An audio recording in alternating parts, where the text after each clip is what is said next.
তরুণের স্বপ্ন প্রকল্পে ট্যাবে 10,000 টাকা তোমরা কখন পাচ্ছ সেই বিষয়ে আজকে আলোচনা করব। ইতিমধ্যে তোমরা অনেকেই আমাকে এসএমএস করেছো যে দাদা আমাদের অনেকেই বলছে যে আমরা টাকা পেয়ে গেছি।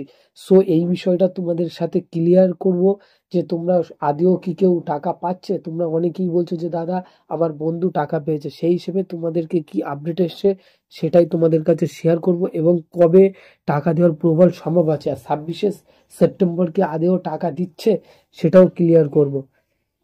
তো বন্ধুরা তোমাদেরকে বলে রাখি, বিগত বছরগুলি বিভিন্ন ত্রুটির কারণে অনেক ছাত্রছাত্রীরা টাকা পেতে সমস্যা হয়েছিল। সেই জন্য এবছরে স্কুলগুলিকে বাড়তি নির্দেশ দেওয়া হয়েছিল যে কোনো রকম সমস্যা না যেন সম্মুখীন হতে হয় প্রতিটা স্টুডেন্টকে।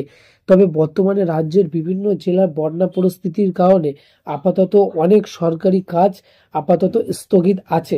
সেক্ষেত্রে সামনেই কোনো ছোট বড় অনুষ্ঠানও সম্ভব হচ্ছে না। তো ছাত্রছাত্রীরা কবে ট্যাবের টাকা পাবে, সে বিষয়ে কোনো, এবং তাছাড়াও 2022 সালে তরুণীর স্বপ্ন প্রকল্পের টাকা 14ই নভেম্বর শিশু দিবসের দিনে দেওয়া হয়েছিল প্রতিটা সকল ছাত্রছাত্রীদেরকে। সেই হিসাবে 2023-এ আবার ট্যাবের টাকা 10,000 টাকা 5ই সেপ্টেম্বর শিক্ষক দিবসের দিনে দেওয়া হয়েছিল। সেক্ষেত্রে তোমাদের নেক্সট ডেট বলা হয়েছিল যে 26শে সেপ্টেম্বর দেওয়ার প্রবল সম্ভব ছিল। তো বন্ধুরা সেটাও আপাতত আপাতত ডিসমিস হয়ে গেছে।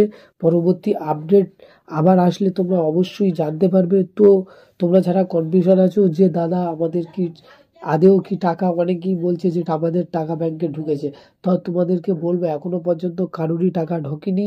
ঢুকলে তোমরা অবশ্যই জানতে পারবে আমাদের মাধ্যমে। তরুণের স্বপ্ন প্রকল্পের টাকা 26শে সেপ্টেম্বর পুজোর আগেই দেওয়ার একটা সম্ভব উঠেছিল প্রবল। আপাতত শিক্ষা দপ্তর থেকে কোনো আপডেট আসেনি, কাজেই 26শে সেপ্টেম্বর কোনো রকম ভাবে ট্যাবের টাকা দেওয়া হচ্ছে না। তোমাদের কনফিউশন দূর করলাম। সো তোমরা নিশ্চয়ই বুঝতে পারছো এখানে স্পষ্ট দেওয়া আছে যে 26শে সেপ্টেম্বর কোনো রকম ভাবে টাকা দেওয়া হচ্ছে না, ট্যাবের টাকা। তো সর্বশেষ যে আপডেট তোমাদের কাছে শেয়ার করলাম, কাজেই ভালো লাগলে অবশ্যই সাবস্ক্রাইব করবে। আবার নতুন কোনো ভিডিওই দেখা হবে।